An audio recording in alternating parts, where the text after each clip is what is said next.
لله نحمده ونستعينه ونستغفره ونعوذ بالله من شرور انفسنا ومن سيئات اعمالنا من يهدي الله فلا مضل له ومن يضلل فلا هادي له واشهد ان لا اله الا الله واشهد ان محمدا عبده ورسوله. السلام عليكم ورحمه الله وبركاته. سنة فرعون.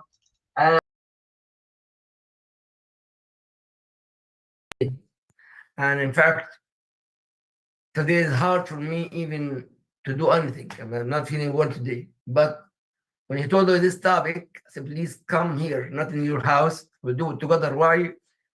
Because we spoke about Surah Al-Hujurat and how and everything that I speak today most likely in Surah Al-Hujurat and some ahadith, inshallah.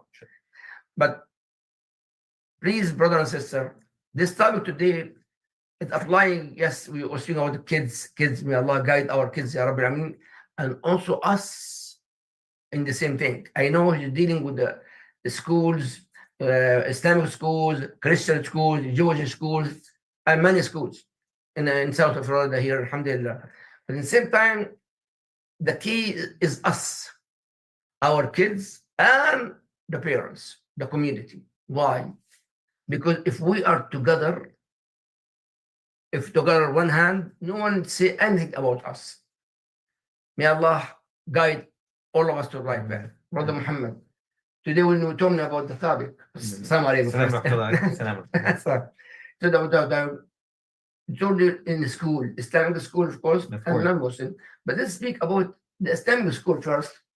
And what is it, especially we just speak about it in the beginning, what we just discussed about. Yeah. So one of the things that I take pride in my line of work is I talk a lot about bullying. Bullying. A lot about bullying, a lot of cyberbullying, a lot of face-to-face bullying. And what ends up happening is it happens in the Islamic schools more often than we think. In the Islamic schools. Okay. Because I do go to Islamic schools, I do talk to the kids, even outside Islamic schools. They see me at the masjid, they see me at different events, they see me here and there. And they'll pull me to the side and they'll say, hey, Brother Muhammad, I have a question for you. Or Brother Muhammad, I have a problem. And they'll come and talk to me about, whatever is going on in their family, going on in the schools. And one of the biggest things that I've been hearing a lot of recently, actually, this is kind of what popped in my head and why I wanted to bring this topic up, was that these kids are bullying each other and they're making fun of each other and they're talking about each other behind each other's backs. Okay, and so that's one of the things that I kind of, they'll call a kid fat or they'll call a kid stupid. Saying it face to face is one thing. Hey, you're looking fat today. Oh, you're so stupid. You're saying that to somebody. It's your face to face. It's bullying. It's fine. I get it. It's not fine, but at least you're saying it to somebody's face. But the problem that we were having is these kids are coming and they're saying, Brother Muhammad, such and such told such and such that he thinks I'm fat. Or he told her that I'm ugly or that I'm stupid. And it goes behind each other's backs. They start talking. And so when you grab these kids that are bullying or they're saying these things, you sit there and you ask these questions. My questions. I'm very direct. When I come to people's houses, when I come to talk to the kids, I'm very direct. I don't like to beat around the bush. And I ask the question, what makes you think that it's okay for you to do this, one of the biggest sins, which is backbiting? Yeah, aggressive, yeah. That's the one question I ask. What makes you believe that it's okay for you to talk about somebody behind somebody's back? What makes it okay? And well, Brother Muhammad, you don't understand. I hear my mom and dad do it all the time. What? And parents? Yeah, his parents, the bullier. And so I said, brother, let me just kind of remind you that just because your mom and dad do it doesn't mean it's okay. And that's what gets me, because when you're talking about a Muslim household in a Muslim household, that dynamic right there is where you're in charge of what your kids are seeing and what your kids are hearing. So these kids are coming to me and telling me, well, if my mom and dad do it, it's okay.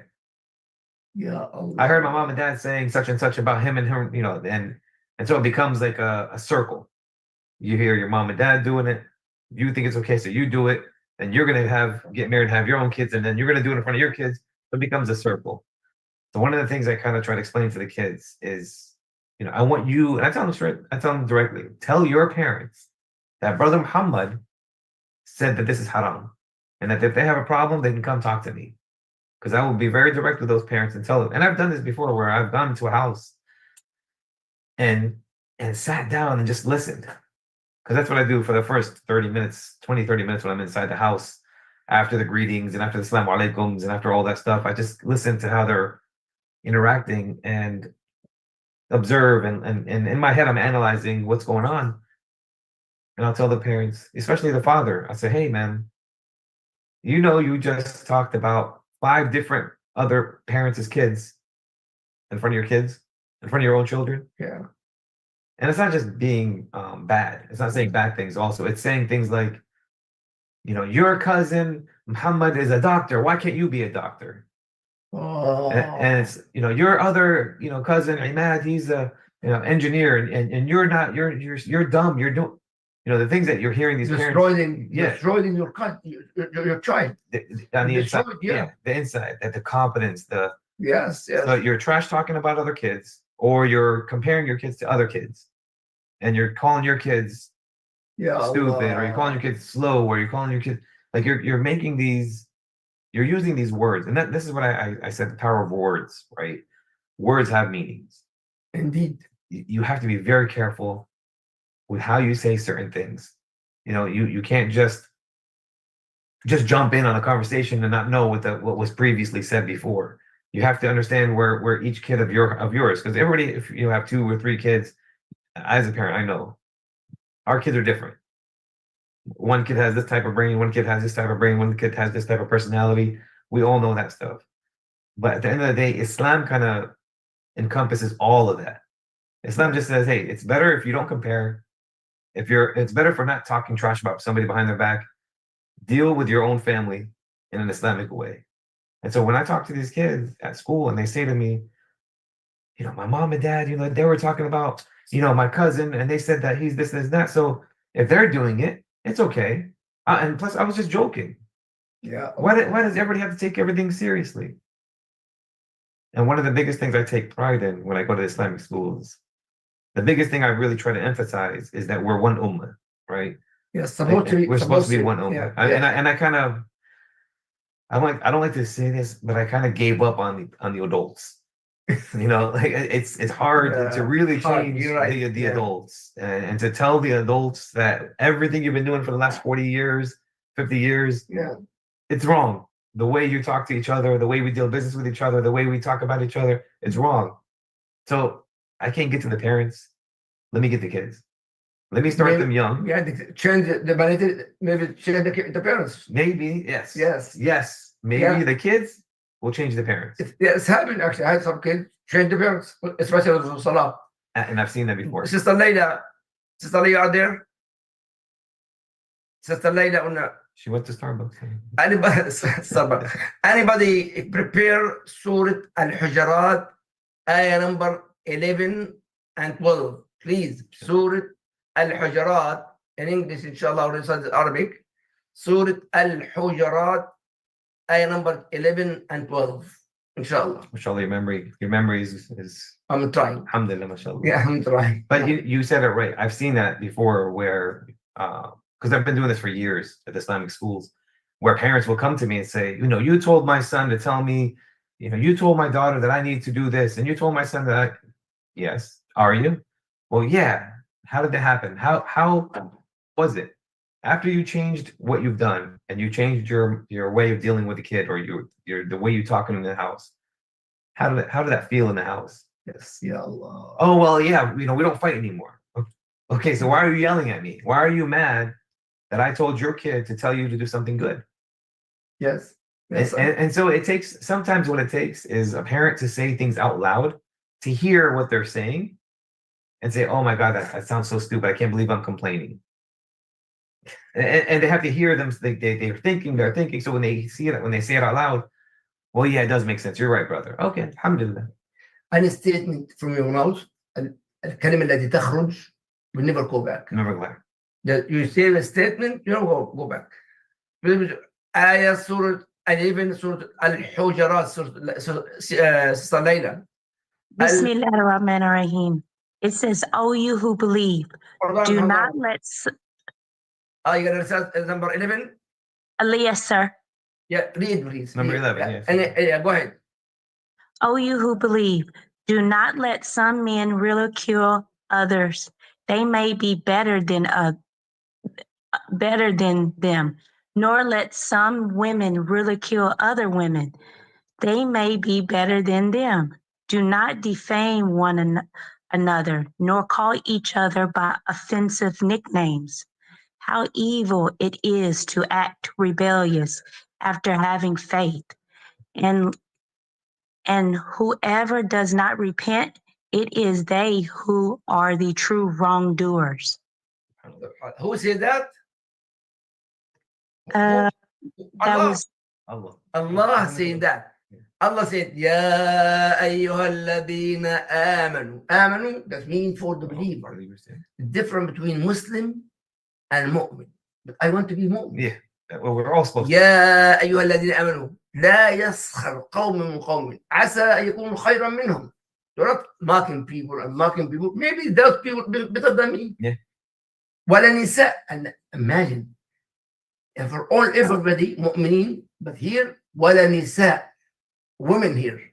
I mean mostly women doing more than ولا نساء. ولا نساء عسى أن يكون even نساء mocking the other woman. She's short, she's ugly, she's in the makeup with that good one. Maybe that woman better than you. But I just had they're not mocking you. Yeah. And that's great sin. And sometimes kufr. Yeah. Sometimes kufr. That's scary part. Scary. It's a very scary part. Yes. That's the surah, the ayah after will continue, inshallah. Prepare 12 after that. Go ahead, inshallah. But you know, we always say women, and I always hear that even in the lectures, the imams are always saying women. The men do it. Absolutely. The men are sometimes worse. Yeah, but Allah mentioned in the woman here, yeah, because they say, Allah knows this. Allah said that in the Surah Al-Hujurat. يا أيها الذين آمنوا لا يسخر قوم من قوم عسى يكونوا خيرا منهم ولا نساء من نساء عسى يكون خيرا منهن. See, maybe a woman here in ayah here, no, why woman? But our Quran is so beautiful. Yeah. Why? Because women normally have a nation. 4 imams we have. We have Malik, Abu Hanifa, Shafi'i, and Ahmad. How this imam who support the kids? The moms. The moms. Yeah. And Ahmad Shawqi was the poet. I said, Al-Umm Madrasa. The mom is a school. Yeah. إذا أعددتها إذا perfect children أعدت قوما, you have a nation, a great nation for the woman. Yeah. That's why if the sister or the mom telling the kids, especially fighting with her husband, Yeah. and the kids absorb this, Everything. They you learn. destroy your house step by step by default. May Allah rebuild our houses. I mean, Yeah. and what that's you're right, because one of the things I always tell the kids is, you know, we have to feel for each other, right? And if we don't feel for each other, because one of the kids asked one of the days, he said to me, you know, why do you do this stuff? Why do you go to people's houses? Why do you care so much? Why do you try to fix everything? I said, first of all, I'm a man. You know, men, we like to fix everything. You know, if we could fix a wall, we would have fixed it. We want to fix a car, we want to fix stuff. I said, but at the end of the day, I feel for my brothers and my sisters. Like I really want, and that's what I tell the kids. I really need for us as an ummah to be successful. We have to be, because we're lacking in a lot of stuff. We as an ummah, we lack a lot. You know, we make fun of each other. We talk trash about each other. We try to avoid each other. You know, and it's not because of, you know, what we've experienced with people, but it's what we grew up with, right? You grow up hearing these things. Oh, stay away from, you know, Sheikh Ibrahim. He talks about this kind of stuff. He's not a good guy. Stay away from him. Go to the other masjid over there instead. That masjid is better than go to this masjid right here. Go to that masjid over. That's the Pakistani masjid. That's the Bangladeshi masjid. That's the Guyanese masjid. What? Wait a second. Yes. Why are you starting that separation, that division within our own ummah? That's the black people masjid. That's the white people. What? We're Muslims. The masjid's a masjid. That's what I think. Yeah, I agree. I mean, that's my idea. I agree 100%. That's what I understand is a masjid is a masjid. It's a house of Allah. not a Pakistani or Bangladeshi or Palestinian that's not what it's supposed to be like. And so when you see the elders doing that, the elders separating us, and then the parents separating us, how am I supposed to fix that when I can't? So let me fix the kids. Let me get with the kids. Let me tell these kids what your parents are doing is wrong. And I want you to go to your parents and tell them that I said it's wrong. Because I would like to have an individual conversation with each one of your parents and tell them what you're doing wrong. I'm not a perfect Muslim. I always say that from the beginning. Remember, I'm not a sheikh, I'm not an imam, I'm not a scholar, I'm not a perfect guy. I'm just a guy who really wants our ummah to be successful. I agree.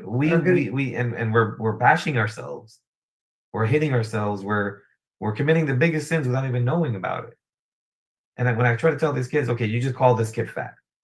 What did you get out of that? What made you, what did you feel?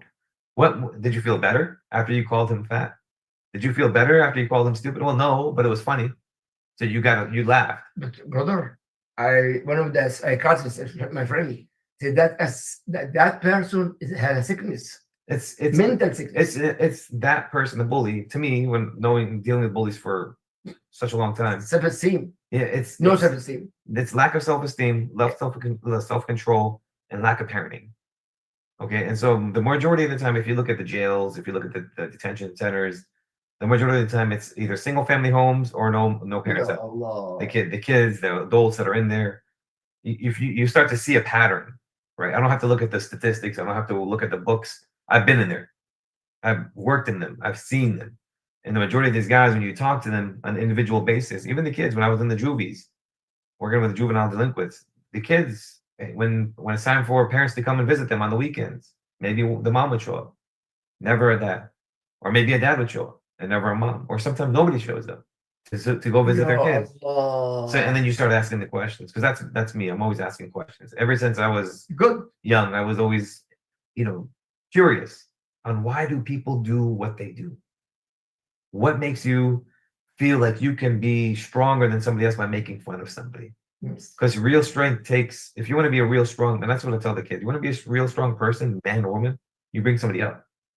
If you're coming up, if you want to go up in life, you carrying somebody with you, helping them get up, that's strength. That's how you build the ummah. You got a kid who's a genius and a kid who doesn't have maybe, half of that intellect. That kid who's a genius can help that kid become smarter. Correct. I agree. Right? Or that kid who was getting bullied or picked on. I know some people like this. Yeah. That's what we're supposed to do, right? That's why Allah, I think, at least in my opinion, that's why I think why Allah gives people specific intellectual abilities. I can't be a doctor, you can't be a doctor, but he could be a doctor, or she could be a doctor. I can't, you can't work in a jail, but I can work in a jail. You can't, there's certain things that I can't do that other people can do. I know a lot of kids, the very brother and sister and son of ours here. I know a lot of kids, the parents wanted to be a doctor or engineer. I want to be this. Yeah. And the kids they don't make it. Yeah. 90% I know kids failed. Yeah. And actually I know some kids, they left the school completely. That's very, very scary. Very scary. Why? We have to understand the mentality of the kids. What they discuss for their future. Discuss the future. They have different opinion. I love this. No, I have to be this. This is not, you have to understand the mentality of the kids. I'm glad you said that, because when I was working in the schools, this is a long time ago, I was a guidance counselor talking to the kids, and one of the kids was explaining to me, he said, I want to be in what did he say? He wants to do air conditioners, fix air conditioners. I said, oh my goodness, that's great. You can make a lot of money. Good money, yeah. Very good money. You can be your own boss, do your own hours. This is great. His eyes, he lit up. He said, oh, really? I said, yeah, man, that's a good position. This is before, I think my son was maybe 2 at the time. I said, no, I wish my kid, if my kid was good with his hands when he gets older, I want to push him in that direction. This is great. His parents came to the school to yell at me. My kid is supposed to be a doctor. Are you saying that my kid is too stupid to be a doctor? Where did you get that from that? Are you saying that HVAC and air conditioner people are stupid? No, I got into a lot of trouble for pushing that kid to do something that he wanted to do. Yeah. I know those kind of people. By the This way. was this I know is the yeah. nationality of those people. Well, no, this is an American school, not a non-Muslim school that I was working at. I was Okay. yeah, non-Muslim school, but that's my ignorance. I thought, hey, HVAC, you can make over $100,000 a year. You could do your own out. And that's my ignorance was But that was a the good. kids like The it. kid liked it. Yeah. Let me push the kid to something he likes. The parents come in and they say, no, my kid is going to be a doctor. Well, did you talk to your kid about that? Because he came and told me he wanted to do this. Well, no, I need you to push him towards this. Hey, I can't push the kid on anything. I'm just here to help guide wherever the kids want to go. Our example right here, American, Bill Gates. How we can get And I use those examples. The people who are millionaires and billionaires, they never had an education, a college most education. like, yeah, you're right with that. So yeah. we push these kids towards that area, and I get it. Again, our parents' generation, they fell for that American dream, that whole westernized dream of owning a house, Yeah. 2 cars, all that stuff, payments. I get all that, and that's what we were sold when we came to this country, right? We were sold this idealistic, mindset, and then what came with that is materialistic. Right? We Yes. became real, and so another thing about what you see in the schools is these kids will talk about their clothes. Oh, look at that! Those shoes that kids wearing. They'll make fun of the shoes. Oh, They'll make well because maybe your dad has good money and his kid doesn't. yes. As in our school here, yeah. And I even say to myself, like, I don't buy my kids the expensive stuff because they grow up every 2 seconds. They're growing taller, bigger. Why would I want to spend $300 on a pair of shoes he's gonna wear for a week? Yeah. Think about it, common sense. Let me buy some $30 pairs of shoes. He's gonna break them in a week anyway, and he's gonna get taller. He's gonna get bigger. He's gonna grow. Exactly. Yeah. So to me, that's common sense. But then you see the kids at the schools, not just the Islamic schools. Now I'm talking private schools. I'm talking about public schools. I'm talking about the other schools. Other religious schools. They have the same problems, where these kids are just mocking each other, Yeah. left and right, making fun of each other, making fun of their clothes, making fun of their shoes, making fun of their hairstyles. Yeah. Right. Yeah. And so, you look at it like, oh, you haven't gotten a haircut in 3 weeks. You can't afford a haircut every 2 weeks like I do. But the kids like this, can we fix the mentality of those kids? So here's how you fix that, because there's a way to fix this. And this is something that, I think really takes a special person that really cares enough to take the time, The right? time. Yeah, and that's a thing, right? Yeah. The time, the key. Yeah. That really take the time to really explain. Let's talk about just the Muslims. Really take the time to explain to the kids on their level, of course, that what you're doing is haram. We don't backbite. We don't talk trash about each other. We don't break each other down. We're supposed to build each other up. Yeah. Agree. Right. Yes. And so when you see and I tell the bigger kids, the 6th, 7th, and 8th graders, there's big kids that are bigger than me, and especially in 8th grade, these kids are huge. I tell these kids, listen, you're a big guy. You're gonna get bigger. You're only in 8th grade and you're already, almost 6 feet tall. Your job, like if I was him, I said, if I were in your shoes and if I had your size, your mindset, I would put some compassion in my heart. If I see a kid getting picked on, or a kid, or somebody's talking trash about another kid in front of you, you should be the kid that says, hey, don't talk about him like that. Especially don't talk about him behind his back. That's haram. You as a bigger kid, Yes. you have that intimidation and compassion at the same time. You're bigger, so people are like, oh my goodness, and you have a good heart, right? You ever hear the saying that kid's just a big teddy bear, right? They say that about big kids. Oh, he's just a big teddy bear. He's just a big, softie. I tell the kids, yeah, you're big.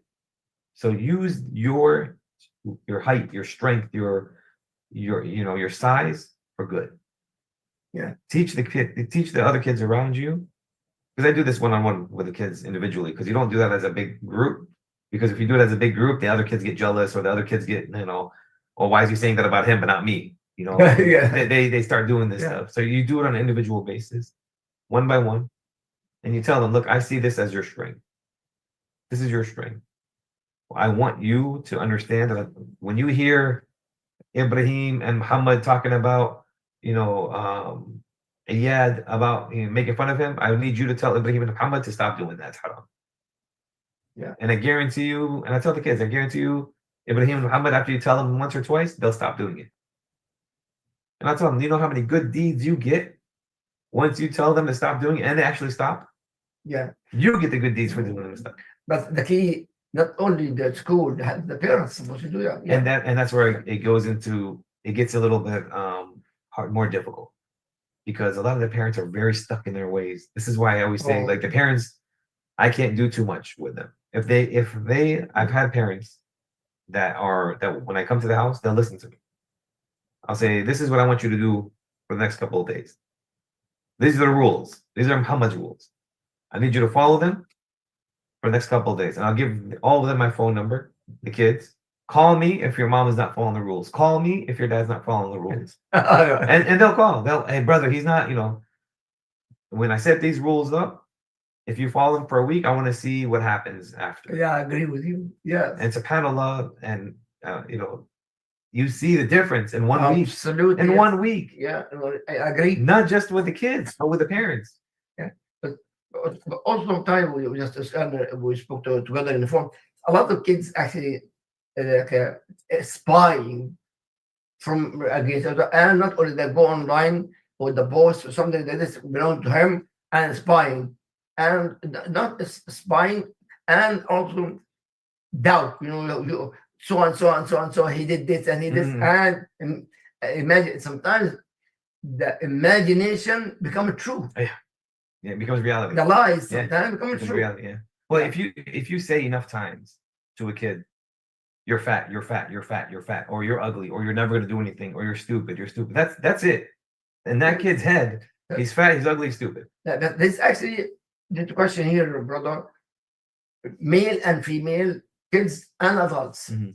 Like thinking, I'm thinking Yeah. about this and this and this, and also spying and spying and spying and spying. Mhm. Allah mentioned that in the Quran actually. Spying. But yeah, you see that in school, Mhm. in the community. Speak about it first, but how to fix it. But in the social media now it's a lot. Well, here's the thing about social media, and again, that's also one of my biggest things.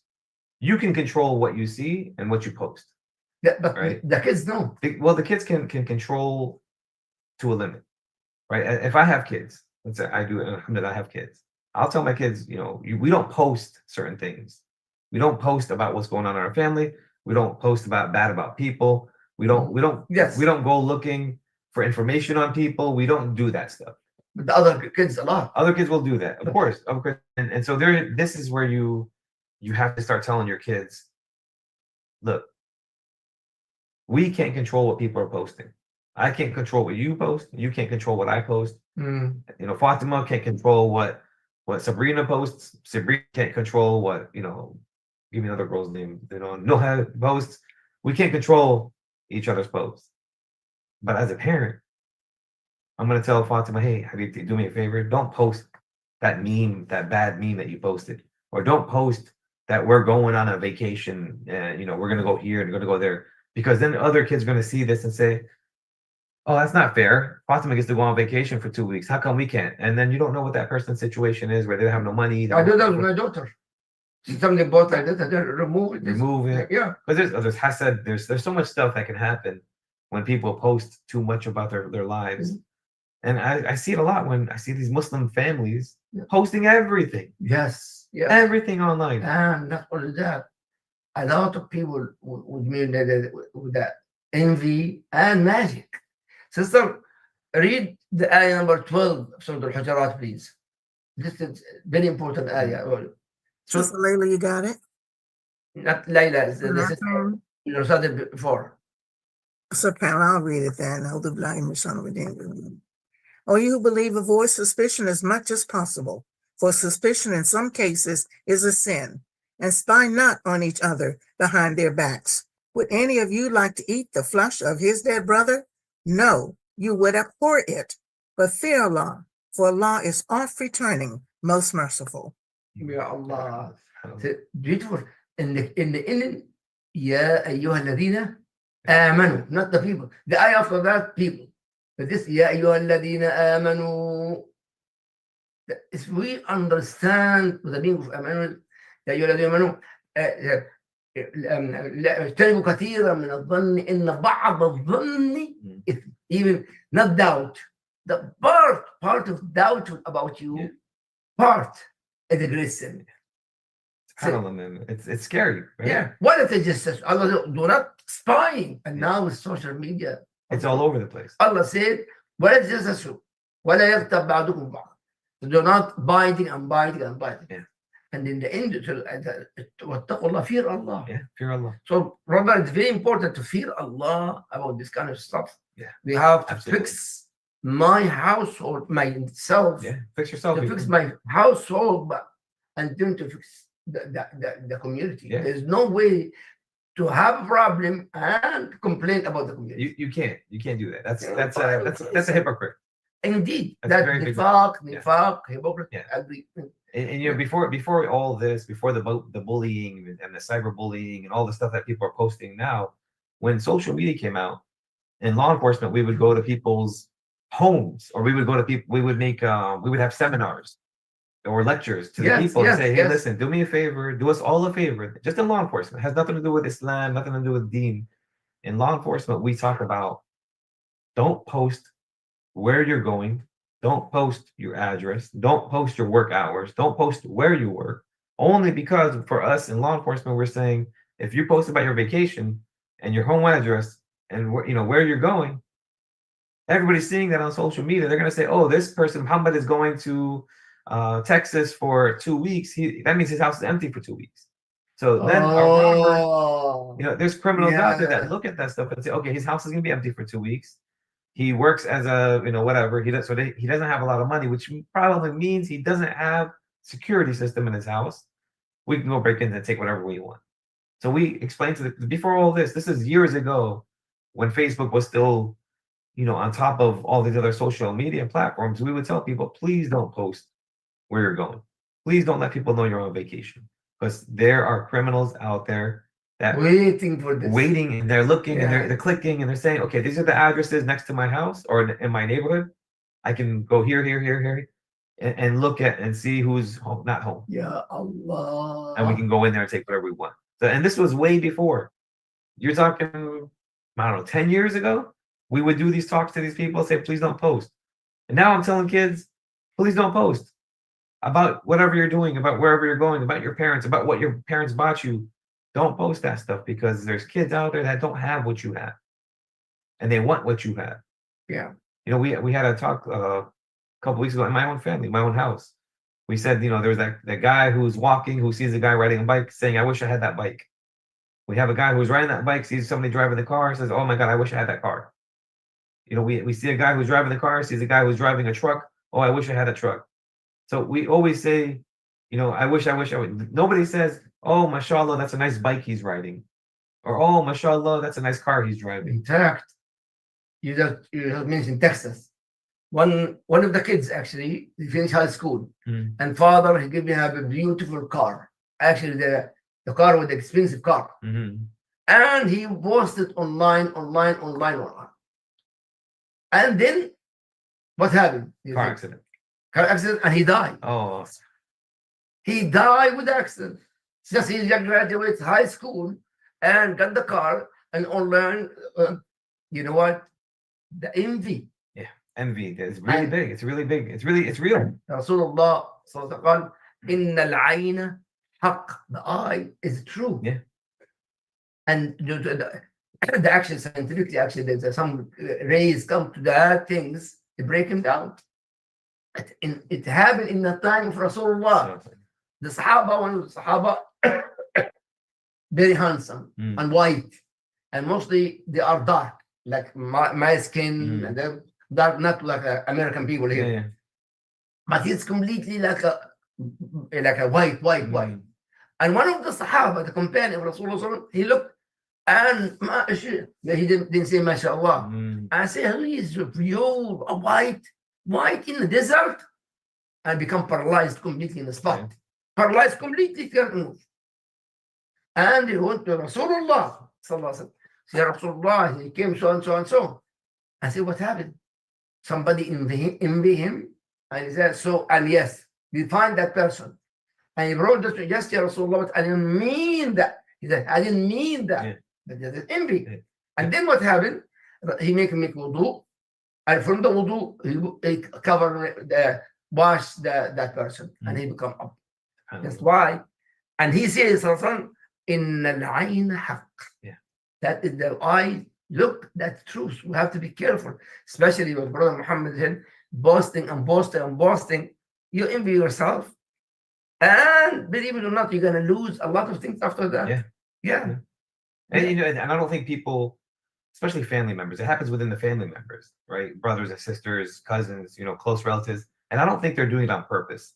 I don't think they're trying to you know envy you, or they're trying to, but it's you know I always tell, you know, whenever somebody says, oh, you have, you know, when you have a baby, and everybody says, oh my God, your baby's so cute, you know, say mashallah.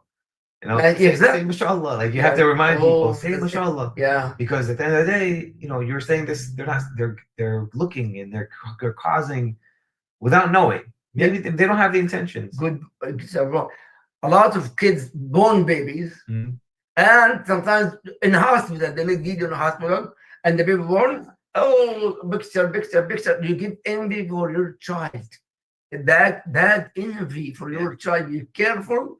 You're gonna keep your son, your daughter, your babies. May Allah bless them. Save. Do not do that.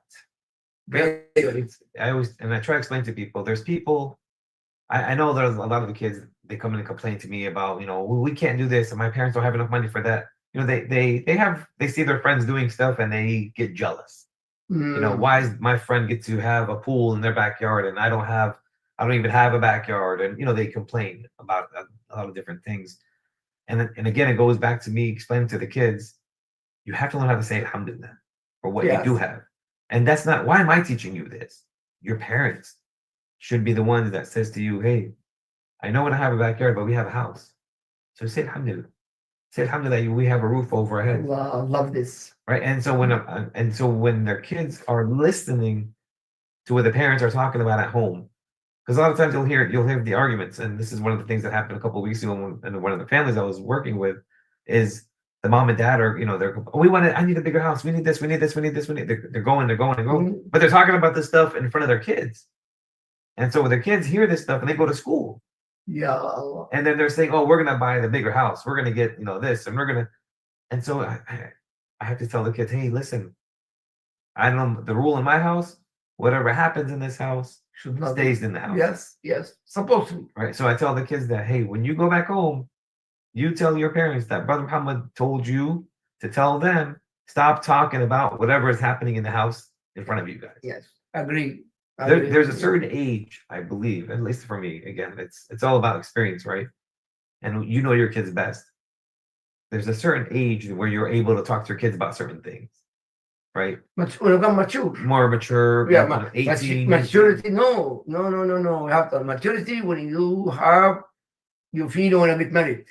You feel you have a sex. No, that's the thing about, you know, and puberty. Yeah, way after that. Like in America, something, and Islamically, by the way, when the child have the puberty, you have to speak with him blind, you know, open your heart, especially sex and this and that. No problem to speak to a child. You know, when I was a child in Gaza, it's like this. Yeah. And who taught me what's going on when I become mature? My stepmom. My stepmom, Ibrahim, she's blind. I memorize the Quran because of her. Inshallah. She said, Ibrahim, come. And she told me in detail. I was shocked. Not my mom. No, but your stepmom. But the key. Yeah. My mom taught her. But you have to remember too that the kids in Gaza, the kids in Palestine, the kids in different countries, their maturity level is different than the kids down here. But now, the cell phone. The cell phone, now you can learn everything. You can learn everything. And that's why I tell the parents, if you're not going to talk to your kids, somebody else is going to talk to them. Absolutely. And who do you want to talk to your kids about these subjects? Brother, tell everybody about this. And I'm not saying it one more time for you guys to really grasp what I'm trying to say. If you guys are not talking to your kids, somebody else is going to talk to them. Okay, this is very, very important. You have to speak before somebody else. Watch the brain completely different in your thinking. Absolutely. Yeah. And I've noticed that a lot, where and not in just Islamic schools, but also the public schools. When I sit down with kids, I do groups. I just walk into schools and we talk to the kids. And the stuff that they spew, the stuff that they talk about, it doesn't make no sense whatsoever. But they're all saying the same thing about one subject, and I'm not gonna really, open the subject up. But the stuff that they're talking about, and I ask them, who taught you this? Ya Allah. Who explained this to you guys in this way? Because this is not true. A lot of times they come, because if you're in your uniform or whatever. Well, I heard that we don't have to do. I don't have to talk to anybody from law enforcement if I don't want to. I can, do whatever I want. Well, who told you this? Online. And they'll say, "Oh, I saw that on Instagram. Or Instagram, I saw yes, that on yes, TikTok, yeah, or I yeah. saw that." Well, let me explain to you the real truth. Yeah. And so I'll sit down and explain to them, listen, this is what really happens if you meet a law enforcement officer or if you get pulled over for a speeding. You committed a crime. You've done something wrong. This is how it works. So whatever you saw online is not true. And do me a favor, and I tell them all the time, do me a favor, talk to your parents. Show your parents that video that you saw. So if your mom and dad can really explain to you that that's true or not true. Yeah. And I think what happens with our own community, our kids, is a lot of times what happens is, and this is when I talk to the 8th graders, a lot of times I talk to the 8th graders that are going to high school. Because the majority of the kids that are in Islamic school from kindergarten to 8th, they don't go to high school Islamic, they go to public schools. So I explain to them, you're going to hear a lot of stuff. You're going to see a lot of stuff. You're going to be pushed to do a lot of things, and people are going to be really mean, and they're going to be very rude and disrespectful. I say, in Islamic school, you guys are in a bubble. Yeah, you're right. You're in this Yeah. bubble that people care about you, right? The teachers care about you. It's all about the dean. We push you guys to strive for the best. We care. We love you guys. You're our brothers and sisters. We got to make sure that you guys are successful. When you go to the high school, you're going to be one kid out of thousands of kids, Yeah. right? And Yeah. in the school system, unfortunately, if you do something wrong once or twice, we got to get that kid out of here. We got to put him in an alternative education. We got to, we don't care. We got to push them out because we only want the average or great kids Yeah. in Yeah. these schools. The university too. In the university, same way. Yeah, Yeah, university, same yeah. things. Because they don't care about you. Exactly. You become a number in those. A number. You're right. And which one is achieving the GPA? Yes. GPA. And it's a number. The Yeah, GPA is a GPA, number. yeah. The class sizes are. It's all numbers. It's all Yeah, about GPA. numbers. So I got and I seen it firsthand. I used to be a guidance counselor. I used to work in the schools. I've studied this stuff for a long time, and I've seen it where we let a lot of kids slide through the cracks. That we don't care too much about the rough kids and what bad kids. You do something wrong, we're gonna push you out. So I tell the 8th graders in the Islamic schools, be ready.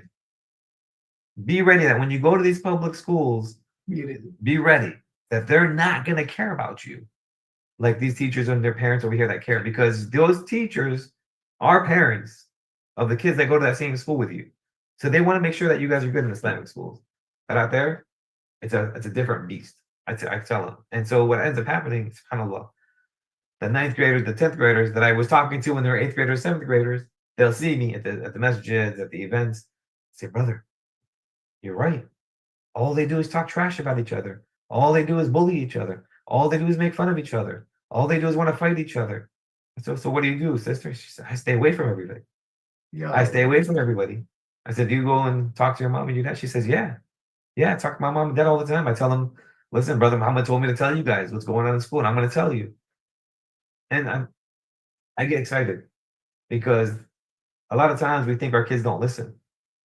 They listen. They They listen. absorb. They absorb. The absorb. Yeah. And subhanAllah, you're talking about 5 years down the road, 6 years. These kids still remember what I've said. Yeah. Subhanallah. And I don't remember them. Because you get old, you forget. Yeah, But they remember. The key actually now public school is a disaster. It's a disaster. And let me tell you about the public schools, and I'll kind of say this to everybody out here to make sure Please. to make sure you guys understand. The public school system is a mess. Here. It's a mess. It's not what we're built for. Right. And so when I talk to the kids about the public school systems, I always have to remind them that we're Muslims. Okay, and the inside, we have to always remember that we're Muslims. We don't do what they're doing over there in the school. We don't talk about the stuff that we're talking about over there. You focus on your math, science, and your studies, and you get out. You get out. We're not here to make friends. We're not here to gossip and to talk trash and to get onto all that unimportant stuff. A lot of times you'll notice too, after high school, I explain to the kids, when you go to college, you'll see it changes a little bit. The people that go to college want to go to college. They're there for a specific reason. So they're not there to mingle. They're not there to be buddies. They're not there to be friends. So you don't see a lot of the bullying. You don't see any of that kind of stuff out there, most of the time.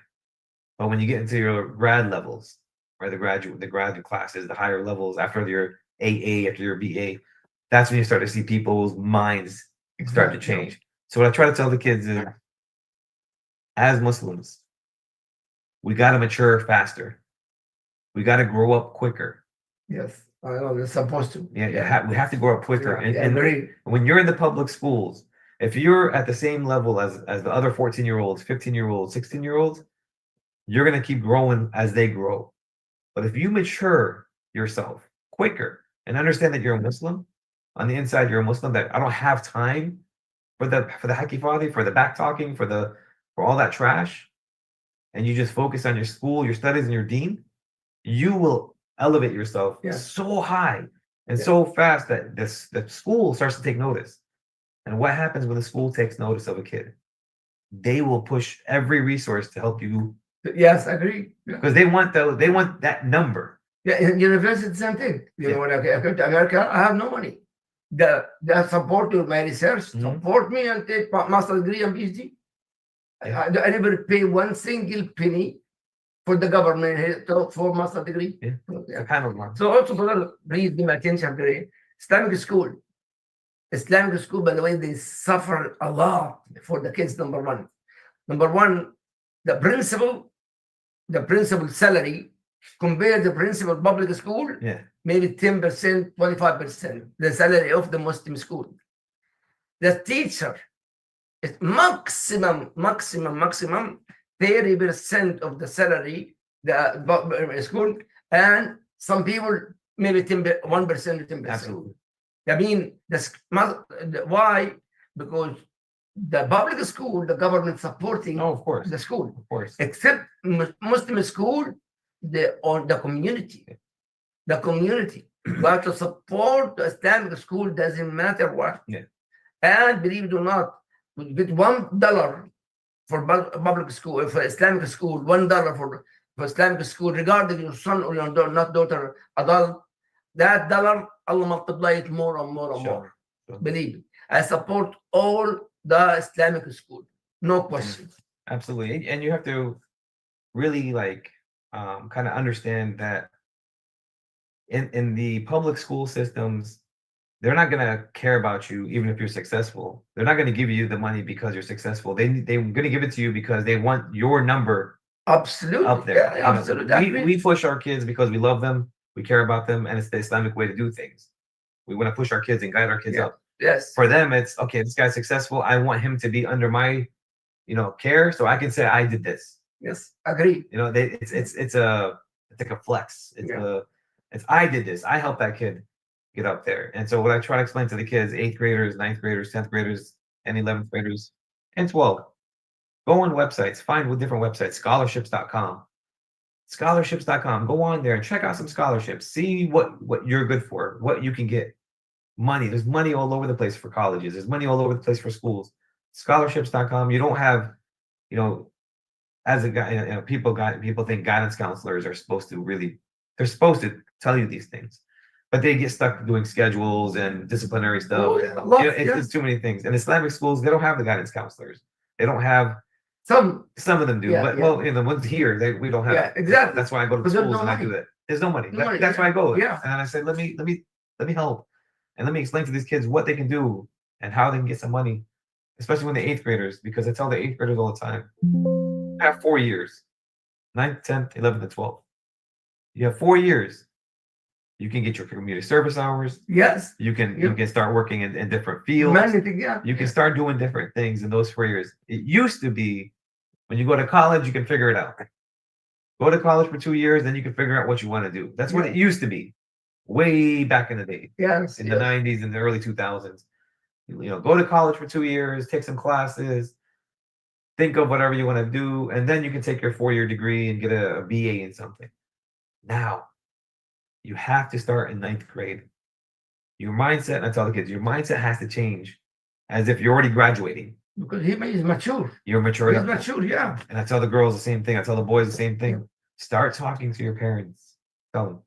Start talking to your kids about future goals. Hold on, really important. You just what about the parents speaking supposed to But that's where it is, right? Yeah, Right? not only Not only the kids, but Yeah. also the parents. As parents are hold on, sorry. Go It's ahead. very important. yeah. And the kids not asking the parents. What's Then the parents have to ask the kids. exactly. The parents have to sit down at dinner or sit down after you pray Salah together, while you're still while you're still in sujood, and you're still, making your dua, you have your son or you have your daughter behind you. Where's your goals? What do you want to do with yourself? As a parent, I will tell you, I think that you should do this, but what do you think? I see your strength as being, you're good at putting things together, you're good at fixing things. Maybe you're going to be good at electrical engineering. My daughter, or, you tell your daughter, I see you as, you like medicine, you like science. I see you as a doctor. What kind of doctor would you like to be when you grow up? And you Yes. have that conversation with them little by little. You don't have it all at one time. Little by little. Shway, I keep saying shway. In our masjid here, I don't know his name, but the one I go next to the house.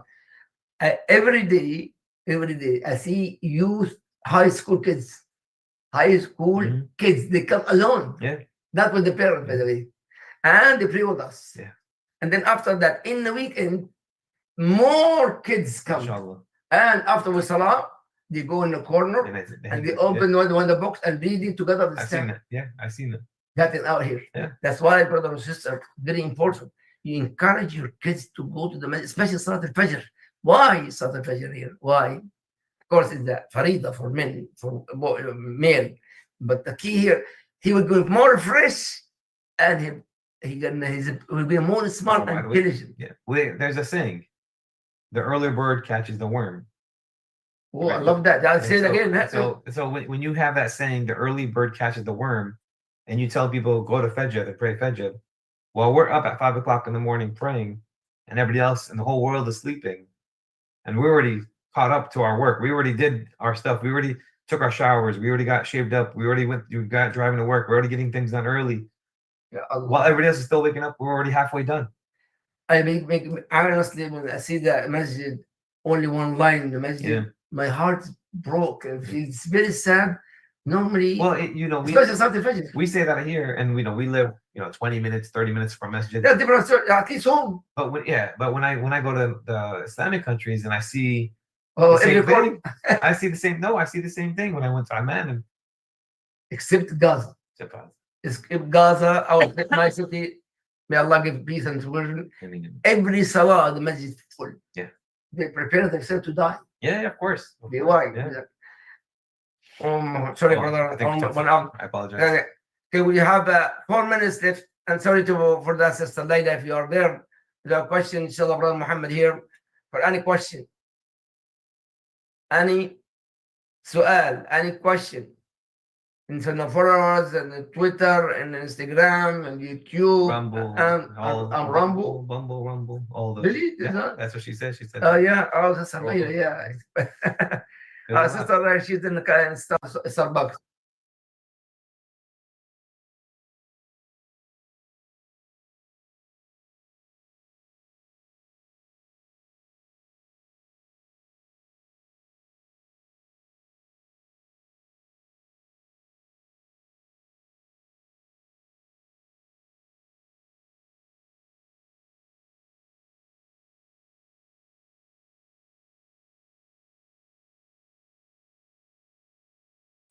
Okay, can y'all hear me? You can't hear me? They hear certain. I know for a fact. I talk to them. You're gonna hear this. You're gonna hear that. You might hear this. I saw this on Instagram. I saw this on TikTok. So if you hear this is bad. You don't listen to this. So if you hear this stuff, you tell them, hey man, listen, because they go to Islamic school. It's haram. We don't listen to that kind of stuff. We don't do that kind of stuff. And you start to see little by little the kids that are around you will say, "Oh, don't say anything in front of Muhammad. Muhammad's the guy that's going to say it's haram."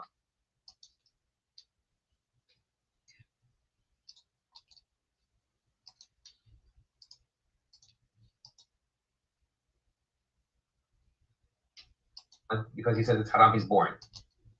And then you have the other kid who says, "Well, look, it's haram. Can you hear? Why are we listening to this? Can they hear me? Why should I listen to this?" And then you have another kid saying, "Well, I don't want to be a part of this either because it's haram." Another kid will say, "Oh, it's haram. I don't want to be a part of it." So now you have 4 kids who push themselves away from haram, all because that one kid said, "I don't want to be around this because it's haram." Yeah, that's a disaster. So it becomes a domino. So you as a parent, if you can instill the strength of the fear of Allah inside of the hearts of your kids, you'll start to see the kids will come to you as a parent and say, "Mom, I think that's haram. Didn't you say that was haram? Why are you doing this?" Oh yeah, wow. And that's what I like. That's the fact. And I love that. Yeah. I love it when the kids go to the parents and they Yes, say, I agree. you know, "Brother Muhammad," or "I learned this in the masjid." If you have a good imam, and real quick before we leave, because I think we have 1 more minute left. If you're a good imam, as an imam, if you're a good imam, and you have the attention of the people for that Friday, on that Friday you have all the attention of the people and the kids around you. Make that sermon, that lecture, so intriguing, so exciting, so good that these kids want to come home and tell the parents, "This is what happened in the masjid today." The problem, they need to see kids inside the Jummah. Barely, except in the summer, few, but maybe 1% come to the masjid. That's very, very sad. And in our state here, by the way, South Florida, there's a paper you can give it to the school. No problem. Yeah. I heard Sister Lena there. Can y'all hear me? Can you guys hear? Okay, they can hear me. Okay, good. I'm sitting here trying to get. Come back. You can back your Starbucks. Yeah, so when I'm streaming, that's what happens when I have to switch from the streaming mic to the mic in the Zoom room. And sometimes the Zoom room doesn't pick it up, which is weird. But anyway, here's one question here. One of the parents here is saying that she really enjoyed this lecture. She said, "What can we do to get our children to open up to us a little bit more and to be more not afraid of sharing what goes on in school with us?" One of the things that I always tell parents is the way we communicate with our kids makes a big difference. We always talk about the words we say, but there's also the non-verbals, the actions of our face, the jumping, the reactions that we give when a person talks to you, when a kid talks to you. Yeah, you're right. So understanding that your facial expressions really makes a big deal. The tone of how you're saying things. There's a whole lot that goes into talking about communication, and that's maybe a doctor, one of the other lecturers can kind of bring that up about how to communicate in a better way. But the tone, the words, and the expressions that we use, I love that. makes a big difference in how our kids are going to react with us. Rasulullah sallallahu alaihi wasallam, Rasul Prophet Muhammad sallallahu alaihi wasallam, when he speak, he listen completely. Listen, never interrupt. Number 1, number 2. Then he listen. He attend the person. Did you finish? Did you finish? Yeah. Did you finish? 3 times. Yeah. We are yes. Then he speak. When he speaks, sallallahu alaihi wasallam, very low voice. Yeah. Why? Very low voice. Why? To get attention for that person to understand. And he repeats sometimes the statement 3 times. Absolutely. He can ask a question. Who's bigger? This son of was here. Who is bigger in the jungle? The lion or the giraffe? Giraffe. The giraffe or the elephant? Who's winner? The lion or the elephant? The elephant, right? But the elephant ran away from the lion. Why? Why the elephant ran away from the lion? Why? Anybody in the followers? Anybody is online? Why the animal afraid from the lion, and the lion is not big like the giraffe or the elephant? One of the brothers typed, "Because lion has fangs and teeth." No, believe it or not, The teeth of the elephant is bigger, But a lot bigger. And why? But why they are afraid of the lion? I would say because the lion is very ferocious and he roared, he's loud, you know. He's the king. Ah, yes. And that's you're scaring the kids run away from you. Be a gentle. Rasul, our example, Rasulullah is very loud, never loud, unless it's speaking about Aqidah Tawheed, yes, you get angry. Yeah. But when you talk about conversation, da'wah, especially for youth, Rasulullah sallallahu alaihi wasallam, he deal with the youth like one of them. Yeah.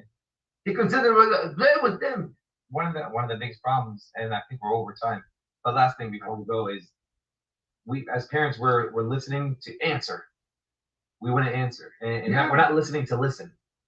Yeah. But We're- our and- example, and you don't when you communicate with your kid, you listen, you wait a couple of minutes, you wait a couple of seconds, you have that little thought process going on in your head, and then you're supposed to like kind of okay. So what I understand is you're saying, and you repeat what they said, so they hear.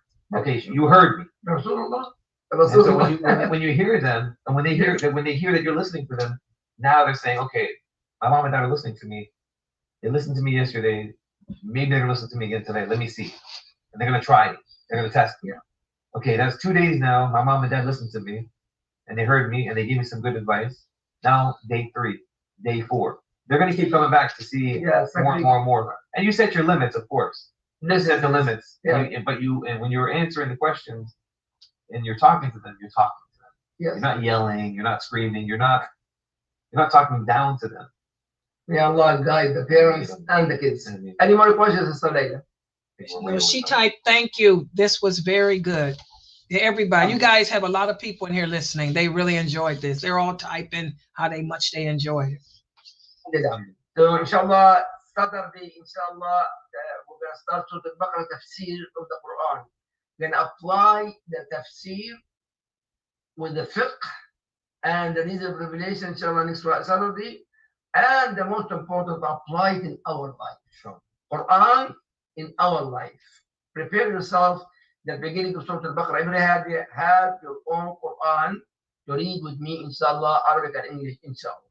Inshallah. May Allah guide our kids and our parents.